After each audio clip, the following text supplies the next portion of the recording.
출애굽기 24장 12절에서 18절 함께 교독하고 우리 18절은 같이 읽겠습니다.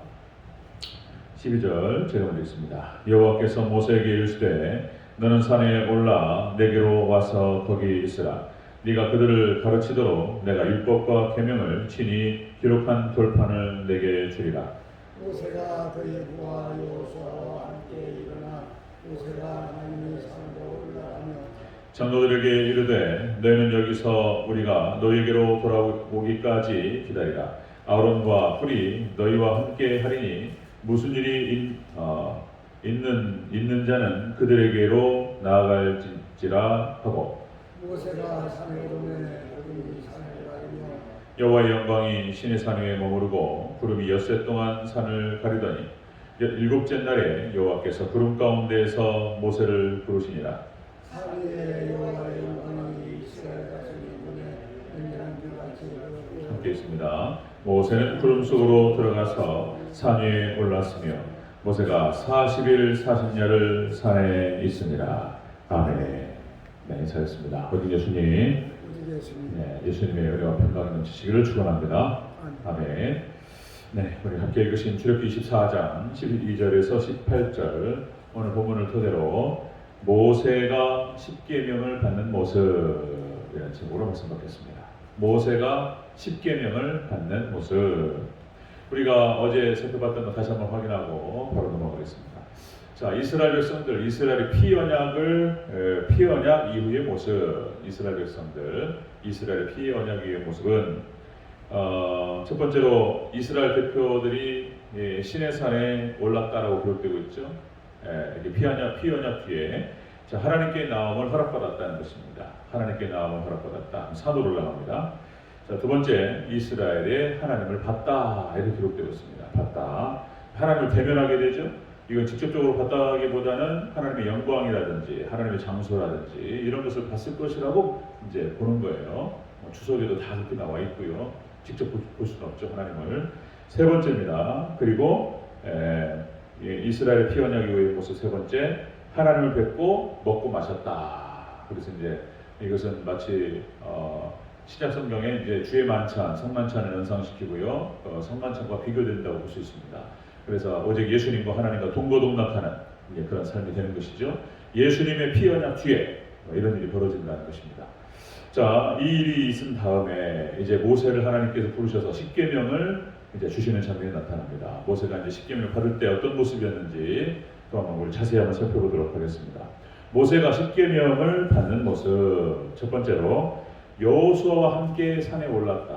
여호수아와 함께 산에 올랐다. 이렇게 기록되고 있습니다. 13절을 같이 읽겠습니다. 13절 시작. 모세가 그의 부하 여호수아와 함께 일어나 모세가 하나님의 산으로 올라가며 아멘. 모세가 그의 부하 여호수아와 함께 일어나 모세가 하나님의 산으로 올라갔다. 그러니까 여기서 이제 여호수아와 함께 갔다. 혼자 갈 수도 있을 텐데 모세와 여호수아와 함께 일어났다.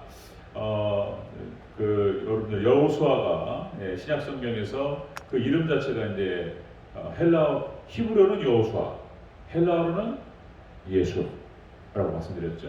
그러니까 왜 여호수아와 함께 갔을까? 또 한번 생각해봐야 돼요. 이것들을 왜 하필이면? 그러니까 하나님의 산에 오를 때 여기서 하나님의 산은 호렙산, 시내산은 호렙산이라고 하기도 하고요. 같이 부릅니다. 시내산과 호렙산이 같은 것이고요. 그리고 하나님의 산이라고 부릅니다. 모세가 이 시내산에서 십계명을 받았고, 그리고 이 호렙산이라고 시내산이라고 부르기도 하고 호렙산이라고 부르기도 하는 이 산에서 엘리야가 사명을 새롭게 받습니다. 갈멜산 전투에서 승리한 뒤에 40일 동안을 갖다가 걸어서 호렙산에 이르러서 하나님의 사명을 다시 받아요. 그래서 이제 엘리사에게 기름을 부어 선지자로 삼으라. 그리고 또 누구에게 기름을 부어서 어떻게 해라 몇 가지 말씀하셔요. 그것들을 쭉 진행하는데요. 자, 산에 올랐다는 거예요. 여러분들 한번 제가 말씀드렸던 기억이 나요. 성경에는요, 그러니까 이제 이 말씀입니다. 마태복음 24장 16절. 그때 유대에 있는 자들은 산으로 도망할지어다. 이 산이 그러니까 이제 예수님을 상징한다고 말씀드렸습니다. 그렇죠? 그러니까 높은 신앙의 경지로 올라라 이런 뜻을 이렇게 말씀하신 것이다. 산으로 올랐다. 그러니까 성경에는 하여튼 좋은 곳은 다 산입니다. 다 산이에요. 다. 그러니까 이게 산이에요. 산을 얘기하는 거예요. 하나님께서 산성이시다라는 표현을 써요. 하나님께 산성이시다. 시편 9편 9절 여호와는 또 압제를 당하는 자의 산성이시요 환난 때의 산성이시로다. 하나님은 산성이라고 표현하고요. 그 다음에 하나님 보호처라고 표현하는데 다 산이에요. 다 산. 자, 여러분들 하나님께서 노아의 가족을 갖다가 따로 구분하시고 구원하십니다. 그리고 어디다 두시면 처음에 갔던 곳이 도달했던 곳이 산입니다. 아라랏산. 그 다음에 하나님이 롯의 가족을 구원하셔요. 소화성에다가 딱 해가지고 롯의 가족을 구원하신 다음에 또 어디 두시냐면 산에 두세요. 산에. 다 산입니다. 다 산. 그러니까 창세기 19장 30절 소알에서 나와 산에 올라가 거주하되 이렇게 기록해요. 그 다음에 하나님께 이스라엘 백성들을 구원해가지고 어디다 두시죠? 예루살렘에 두세요. 예루살렘이 산입니다. 시온산 바로 옆에 있습니다. 해발 700m가 넘습니다. 예루살렘 산이. 그러니까 천의 요새예요. 요새. 산 정상에다가 이렇게 성벽을 치고 성을 만들었어요. 예루살렘입니다. 예루살렘 산입니다. 산. 예수님께서 설교하신 곳이 주로 산이셨습니다. 산상수훈. 산에 올라가 앉으셨습니다. 그래서 가르쳤어요. 산이에요. 그 다음에 예수님께 주로 기도하신 곳이 산이에요. 겟세마네 산. 그 다음에 예수님께서 재림 때 어떤 모습으로 변화될 것인가를 보여주신 것이 변화산이에요. 그리고 예수님 또 고난 받으신 곳이 감람산입니다. 감람산. 다 산이에요. 산. 뭐 너무 많아서 에덴동산, 시온산, 호렙산, 시내산, 그리심산, 네발산, 헤르몬산, 감람산, 아라랏산, 모리아산, 느보산, 바볼산, 세실산, 갈보리산. 그러니까 여러분들 산은 하나님과 예수님을 상징합니다. 그런데 놀랍게 이것도 이제 한국을 하나님께 마지막 쓰실 것이라고 하는 것에 또한 중요한 상징적인 내용들인 거예요. 그러니까 여러분들 노아의 세 아들 셈, 함, 야벳. 그러니까 이제 함족이 거주했던 아프리카는 산이 7%밖에 안 됩니다. 아프리카는. 그리고 여러분들 야베 족속이 거주했던 유럽과 미국, 유럽은 20%가 산입니다. 20%가. 미국은 좀 더 주셨어요. 미국이 정말 금쪽 같은 아주 좋은 땅이라고 했는데 미국의 27%가 산입니다. 그런데 여러분들 셈족이 거주하는 아시아에는 50%가 산입니다. 50%. 한국은 몇 프로가 산이죠? 70%가 산. 이거는 놀라운 뭐가 있는 거예요. 70%가 산이에요. 하나님께서 제일 좋은 것을 한국에다 주셨어요. 하나님께서 마지막 때 하나님 쓰신다는 또 하나의 상징적인 증거예요. 증거. 마지막 때 산에서 모든 좋은 게 다 나와요. 산에서 하나님을 상징합니다. 자, 모세가 십계명을 받기 위해서 산에 올라요. 산에 올랐다라고 하는 것은 하나님께 올랐다라고 비유하기도 합니다. 자, 두 번째 보겠습니다. 모세가 십계명을 받는 것은 두 번째. 산 위에 여호와의 영광이 불같이 보였다. 이렇게 기록됩니다. 17절 읽겠습니다. 시작. 산 위에 여호와의 영광이 이스라엘 자손의 눈에 맹렬한 불같이 보였고, 아멘. 산 위에 여호와의 영광이 임하셨습니다. 산, 예수님을 상징하고 하나님을 상징하는 거예요. 거기에 하나님의 영광이 임했다. 하나님께서 임재하셨습니다. 이게 쉐키나의 영광, 산 위에 임하셨어요. 시내산 위에, 호렙산 위에 그 영광, 여호와의 영광, 그리고 맹렬한 불같이 임했다. 여러분들 하나님의 영광이 그냥 아무데나 임하지 않습니다. 여러분들 성막에 하나님의 영광이 임재하십니다. 성막에 언약궤가 있는 지성소에 하나님의 영광이 쫙 들어가요. 그 다음에 이제 솔로몬이 세웠던 성전에 하나님의 영광이 똑같아요. 그 모습을 보면 마치 진짜 성막에 하나님의 구름이 쫙 임하고 하나님의 영광이 임했던 것처럼 솔로몬이 성전을 주고 하나님께 딱 헌당을 해요. 봉헌식을 하고 그때 하나님의 영광이 솔로몬 성전에 임합니다. 그 장면. 여러분들 자, 성막과 성전과 다음에 연결되는 것이 교회입니다. 여러분들 교회에 하나님의 영광이 임하시는 줄로 믿습니다. 교회가 기가 막힌 거예요. 그러니까 교회로 하나님의 성전으로 올라간다는 표현을 쓰는 거예요. 하나님의 성전에 올라가서 하나님의 영광이 임하신 그 교회에서 우리가 예배를 드리고 하나님의 말씀을 받을 때 우리에게 놀라운 축복이 함께 하실 줄로 믿습니다.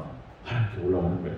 그래서 이 산에 올라가가지고 율법을 받는데요. 이것이 토라라고 합니다. 토라. 이것이 이제 십계명이었습니다. 십계명이 확장되어서 모세 오경으로 확장되고 그리고 이 모세 오경이 구약성경 전체로 확장됩니다. 그리고 구약성경 전체를 토라라고 얘기하는 거예요. 토라. 오 토라.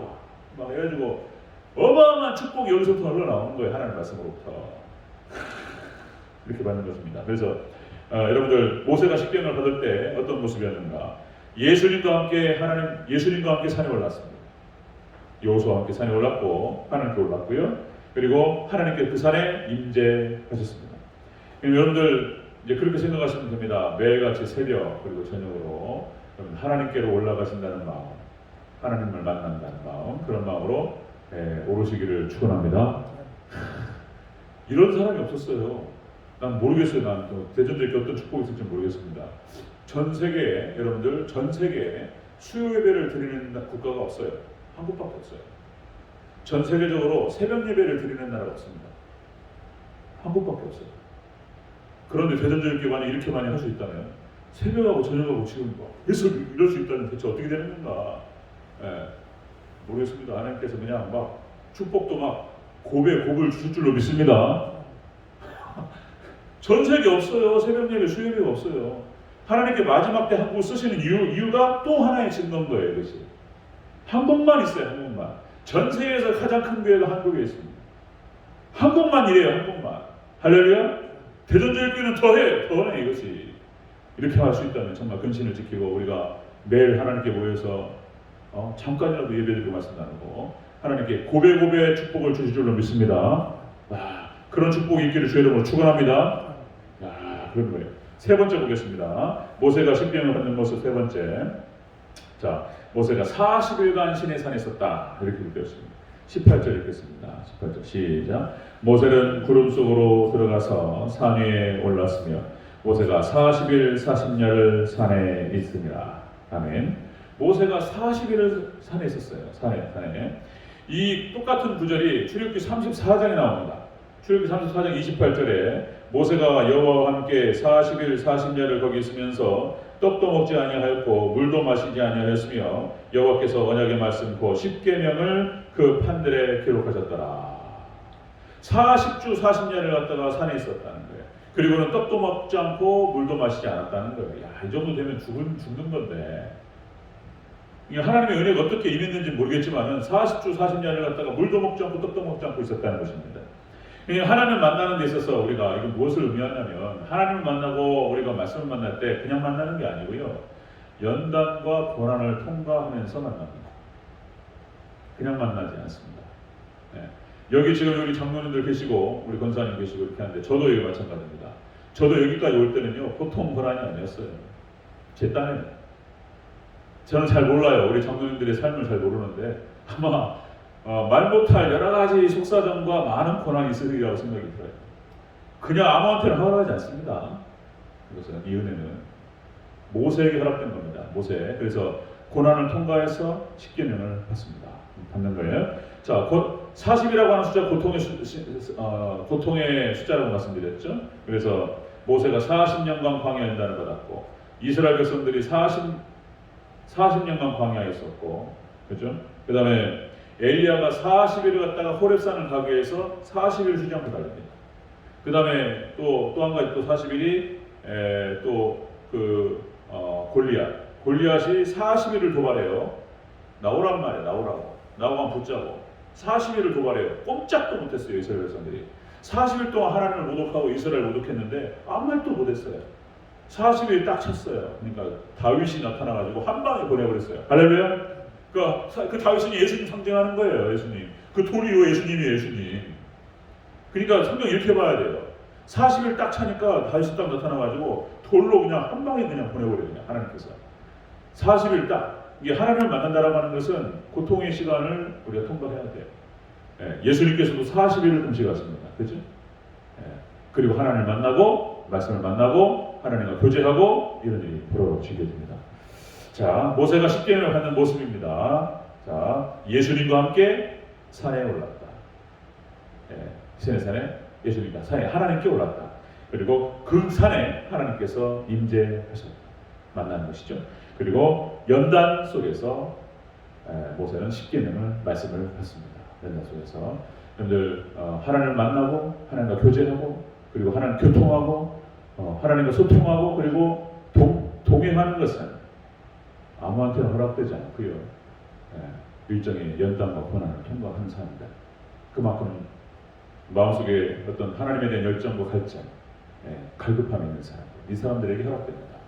여러분들 또 이 사람이 많지 않아도 됩니다. 소수의 사람, 한 사람, 아브라함 한 사람, 뭐 이런 거예요. 다윗 한 사람, 이런 거예요. 이 사람을 통해서 하나님 놀라운 역사를 일으키실 줄로 믿습니다. 그 역사의 주인공이 되시기를 주의 이름으로 축원합니다. 기도하겠습니다.